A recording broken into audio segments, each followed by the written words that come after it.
Hello students, how are you?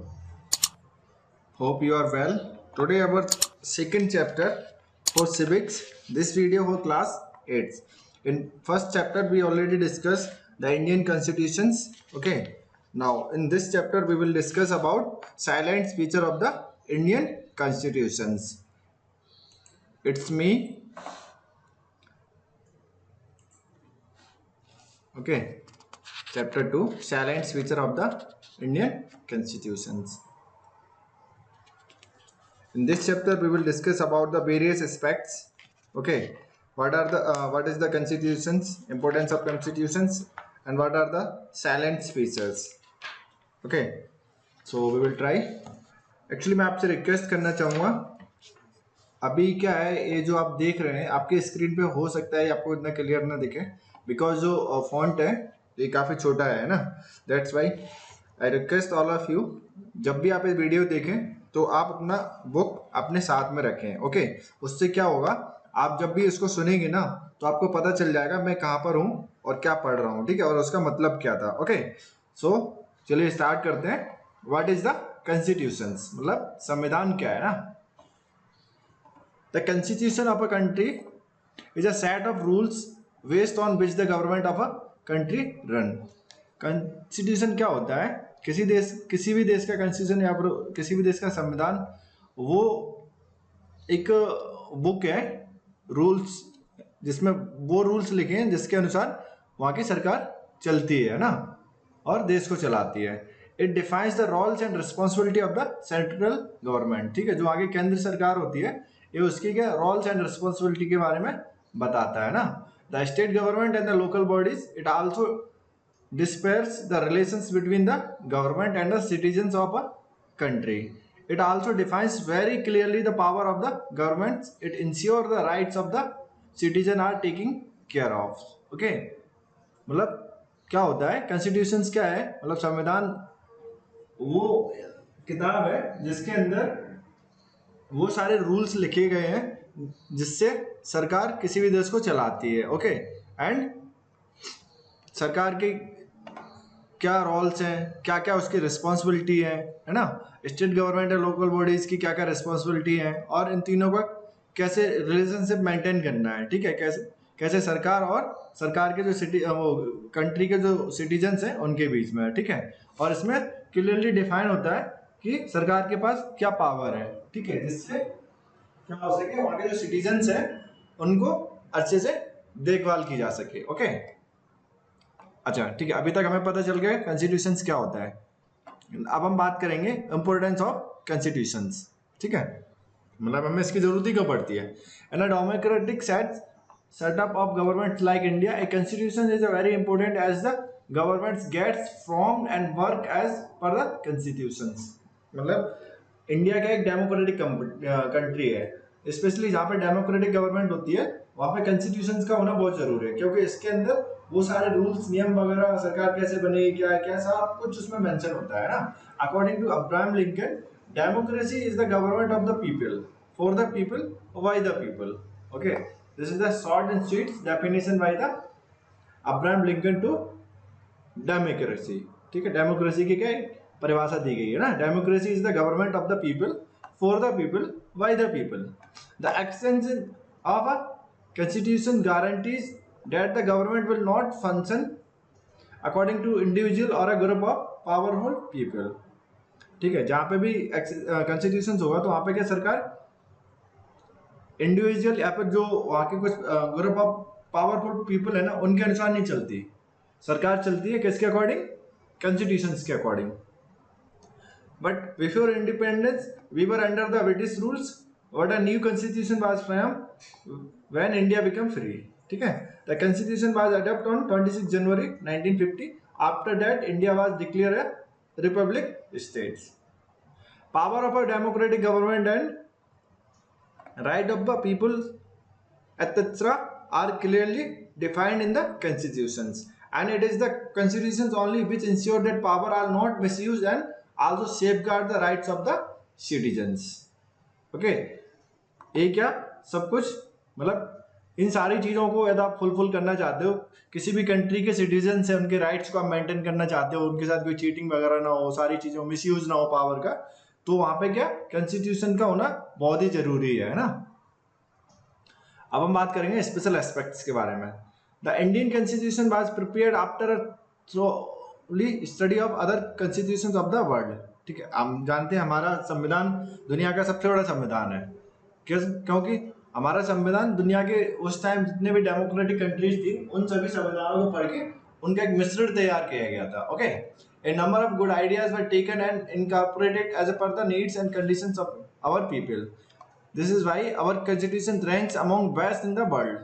Okay, our constitution is the longest written constitution of the world as well. मतलब दुनिया का सबसे बड़ा लिखित में संविधान है हमारा। Okay, our constitution has a provisions to be amend। ठीक है, हमारे संविधान में क्या है, इसको अमेंड करने का भी प्रोविजन किया गया है ना। The process of change in the constitution is known as amendments। संशोधन बोलते हैं ना। Amendments needs to be pass by both the house of parliaments. Parliaments क्या होता है, we already discuss. Okay, so parliaments में कौन कौन आता है, लोकसभा एंड राज्यसभा। ठीक है, यदि आप अमेंडमेंट्स में कोई मतलब कॉन्स्टिट्यूशन में हम कोई अमेंडमेंट करते हैं तो उस अमेंडमेंट को parliaments means Lok Sabha and Rajya Sabha से पास करवाना होता है। Okay, it should also be approved by the presidents. Okay, after Lok Sabha and Rajya Sabha से पास होने के बाद उसके प्रेसिडेंट्स की भी साइड से अप्रूव होना जरूरी है। ओके, तभी संविधान को अमेंडमेंट माना जाएगा। Our constitution has 395 articles at the time of its adoption. It also has 8 schedules till the year 2000। Our constitution has 442 articles and 12 schedules. Though there is a provision to change the constitution, but it is not easy. New states have been carved out through the process of constitutional amendments. New terms also include in the preamble and certain aspects of the fundamental rights change. Some relevant features of our constitutions are follows। ठीक है, हम बात करेंगे constitutions के features के बारे में। ठीक है, preamble मतलब प्रस्तावना बोलते हैं ना। preamble to our constitutions।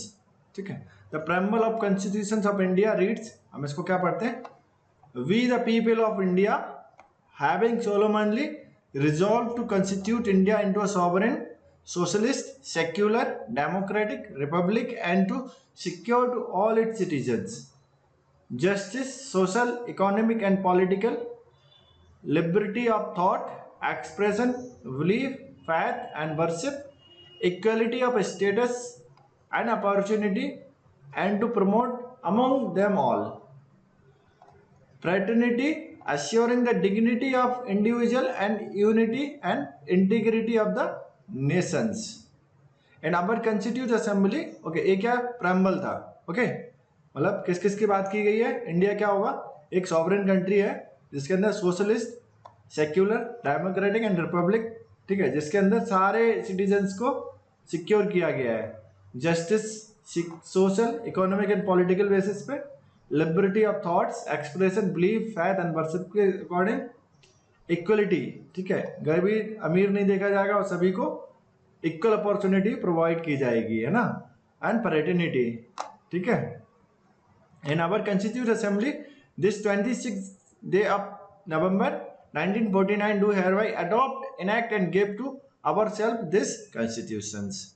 The preamble of the constitution clearly manifests the intention of the framer of the constitutions। It embodies its basic philosophy and emphasizes its basic structure। ठीक है, preamble से हमें क्या पता चलता है, हमारा संविधान का बेसिक स्ट्रक्चर क्या है। Okay, Pandit Jawaharlal Nehru prepared the preamble।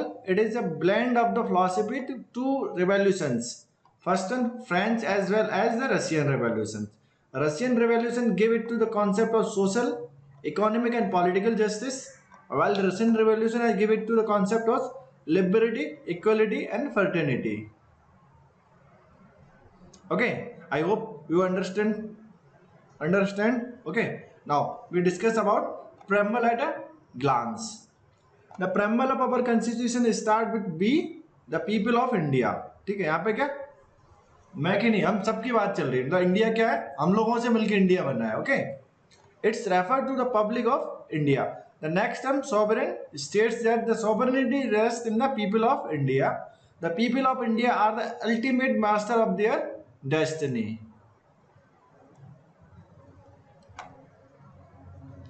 Secular means the state does not have its own religion, and socialist means at the established socialist society.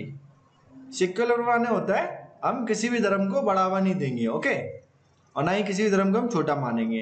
मतलब सिंपल है, जब किसी भी धर्म को बढ़ावा देंगे तभी तो एक धर्म छोटा होगा। ठीक है, हम सेक्युलर रहेंगे। ठीक है, एंड सोशलिस्ट मतलब हम जो हमारी सोसाइटी है उसको सोशलिस्ट बनाएंगे, मतलब सभी लोग उसमें बराबर हों। The loss of the state shall be treated equally. Equally मतलब जो स्टेट के लॉ हैं, जो हमारे देश के कानून है, वो गरीब और अमीर पर एक समान से लागू किए जाएंगे। That means it will not discriminate between different religions, so the freedom to follow faith of one's choice is guaranteed in the constitutions. Okay, the term republic implies that the head of the state gets its office by election by the people. ठीक है, Republic से क्या पता चलता है, मतलब यहाँ पे गणतंत्र रहेगा, जो हमारे देश का हेड ऑफ होगा उसका इलेक्शन किया जाएगा। ठीक है, कौन इलेक्ट करेगा उसको, पीपल ऑफ, है ना, and not by heredity claims. मतलब इसको कोई ऐसा नहीं कर सकता, मतलब मैं हूं तो मेरा लड़का यहाँ का मुखिया बनेगा, उसको भी क्या करना पड़ेगा, पहले इलेक्शन में पार्टिसिपेट होना पड़ेगा, वो जीत के आएगा, मेजोरिटी साबित करेगा, तभी वो हेड ऑफ द स्टेट बन पाएगा। A republic is a system of government in which no external authority has any say in the affair of the country. The preamble also aims at securing to all citizens. Okay, हम बात करेंगे justice, social, economic and political. ये concept कहाँ से आया था हमारा, याद करो इसको, हमने कहाँ से लिया है, ये हमने लिया है, कहाँ से लिया है, बताएं बताएं बताएं। ये हमने लिया है, Russian revolution gave it the concept of social, economic and political justice, मतलब फ्रेंच से। ठीक है, और रशिया से हमने क्या लिया है, हाँ ये रशिया से लिया है। ठीक है, और फ्रेंच से हमने लिया है लिबर्टी, इक्वलिटी एंड फ्रेटर्निटी। अब बात करेंगे what is socialism. Socialism one of the most important national goals. It aims at improving the standard of living and removing inequality of the income. ठीक है, मतलब हमारे देश में क्या, सभी का जो स्टैंडर्ड लिविंग में है ना, जो रहने की जो कंडीशन है उसको इम्प्रूव करना, और जिनकी मतलब जो इनकम है ना, अर्निंग में जो इनइक्वलिटीज है ना, उसको खत्म करना, मतलब सभी को एक समान लाना, है ना, वही होता है socialism. It's aim at providing equal opportunity to all, मतलब सभी को बराबर मौका देना। There are many caste and subcaste in our society. The immense inequality is created by the increasing disparity between the rich and the poor. The people are increasingly getting frustrated and dissatisfied who belong to these sections of society. Thus, it's lead to situation of conflict and tension. Therefore, it has become necessary to provide an environment of social, economic equality for all. After the independence, the 5-year plans have managed to set our country on the path of economic progress. The economic progress is calculated through by the estimating the natural and human resources available in our nation after the needs of the majority of the people are taken into accounts. Plans are made for the making use of the resources available through the development projects to meets the needs. The economic disparity still create problem despite the best initiative and intention of the planner. Okay, certain hurdle in realizing this goal are lack of finance, corruptions, and ever-growing population. Despite all the hurdles, government is putting all its available resources for the benefits of people. Therefore, the efforts must allow the benefits to reach the people. Now, we discuss about the term liberty and equality. Give assurance to every citizen of our country the right of freedom, liberty of thoughts, belief, expression, faith, and worship. It is the ideal of our preamble. Equal opportunity are given to all citizens for their overall development, and without the proper authority to law, there can be no detention or arrest. Lastly, the preamble aims at developing fraternity to promote the feeling of mutual brotherhood among all the citizens. Now we discuss about liberty. Our constitution guarantees its citizens the freedom to express their opinion and follow their own path. The citizen also have the freedom of choosing the occupation of their own choice. मतलब हमारे देश में क्या liberty है, हर किसी को क्या आज़ादी है, आप अपनी राय को रख सकते हैं, आप अपने चॉइस के अनुसार अपना धंधा या काम को चुन सकते हैं, ठीक है, आपके ऊपर जबरदस्ती थोपा नहीं जाएगा. Then we discuss about equality. What is equality? All citizen are considered equal before law. मतलब कानून के समझ सभी लोग बराबर समझे जाएंगे, ठीक है. All kind of discrimination are deemed illegal and therefore punishable by law. Okay, मतलब हमारे देश में कोई भी डिस्क्रिमिनेशन करता है किसी के साथ तो वो क्या इलीगल है और उसके लिए पनिशेबल लॉ है, ठीक है, मतलब आपको सजा भी हो सकती है boss. Fraternity. In our country exist a number of faiths, culture, traditions and language. It is necessary to develop a sense of fraternity and brotherhood among the people of India in order to preserve the unity and oneness of India. Okay, fraternity माने होता है भाई बंधु. मतलब हमें क्या है, अब हम सभी को भाई बंधु मानेंगे, ठीक है, किसी को भी कास्ट, रिलीजन, ग्रीड, रेस के अनुसार नहीं देखेंगे. ओके, नाउ अब हम बात करेंगे साइलेंट फीचर्स के बारे में. Democracy. One of the most important features of our constitution is democracy. Democracy is defined as the government where the people exercise their right to vote in order to elect their representatives. In India, the citizens who have attained the age of 18 years have the right to vote and elect their representative. This is called universal adult franchises. Okay, मतलब क्या है, हमारे देश में 18 साल के जो भी लोग हैं अब उससे ज़्यादा के उनको क्या वोट डालने का अधिकार दिया गया है ना, और इसमें किसी के साथ कोई भेदभाव नहीं किया गया है, यूनिवर्सल है. जो भी 18 साल है उससे ज़्यादा का है उसको वोट डालने का अधिकार है. इसी को हम क्या बोलते हैं, यूनिवर्सल एडल्ट फ्रेंचाइजीज, ठीक है. Election are held every 5 years. If the people are dissatisfied with the government they can vote it out. Thus the ultimate power lies in the hands of the people, ठीक है. मतलब क्या है, हमारे देश में हर 5 साल में इलेक्शन होते हैं, या लोग उस सरकार से खुश नहीं है तो उसको क्या वोट नहीं देंगे, किसी दूसरी सरकार को चुन के, और जो रूलिंग गवर्नमेंट थी उसको बाहर का रास्ता दिखा देते हैं, ठीक है. इससे क्या पता चलता है, जो अल्टीमेट पावर है ना सरकार बनाने की किसके पास है, लोगों के पास है, मतलब वोटर्स के पास है. Okay, now federations. Our constitutions provide us federal form of government. It means that the responsibility of ruling our country is divided into the two, the central government as well as the state governments. ठीक है, मतलब क्या है, federal system है हमारे यहाँ पे. हमारे देश में रिस्पॉन्सिबिलिटी दी जाती है सेंट्रल गवर्नमेंट को और स्टेट गवर्नमेंट को कि वो आपस में मिलके सरकार चलानी है उनको ना. द प्रेसिडेंट क्या होता है, इज द ट्यूटुलर और nominal head of the country in our system of government, ठीक है. मतलब जो हमारा सरकार का एक प्रकार है, सरकार जिस तरीके की सरकार हमारे देश में चलती है उसमें जो हेड ऑफ द गवर्नमेंट रहता है वो कौन होता है, प्रेसिडेंट होता है ना. The prime minister heads the government at the centre, ठीक है. और सेंट्रल लेवल पे जो हेड होता है सरकार का वो कौन होता है, प्राइम मिनिस्टर. नेशनल लेवल पे कौन होता है, president. The right to make the law is the sole prerogative of the parliament, ठीक है. For the convenience of administrative India include 7 union territories divided into 29 states. अभी क्या 28 हो गए स्टेट्स और 9 हो गई यूनियन टेरिटरीज. अच्छा, नए 2 जो यूटी बने हैं और कौन सा स्टेट को हटा के बनाया गया है आप उसका हमें नाम कमेंट सेक्शन में बताएंगे. Okay, the national capital territories of India is also include in it, ठीक है. जो एनसीआर है उसको भी यूटी में जोड़ा गया है. Okay, the central and the state government have clearly defined its power and functions. The power is divided by our constitution in the form of 3 lists, ठीक है. हमारे देश में जो पावर है उसको कॉन्स्टिट्यूशन में 3 लिस्टों के अकॉर्डिंग बांटा गया है. कौन किसके लिए लॉज वगैरह बनाएगा. एक है यूनियन लिस्ट, दूसरी state list and concurrent list.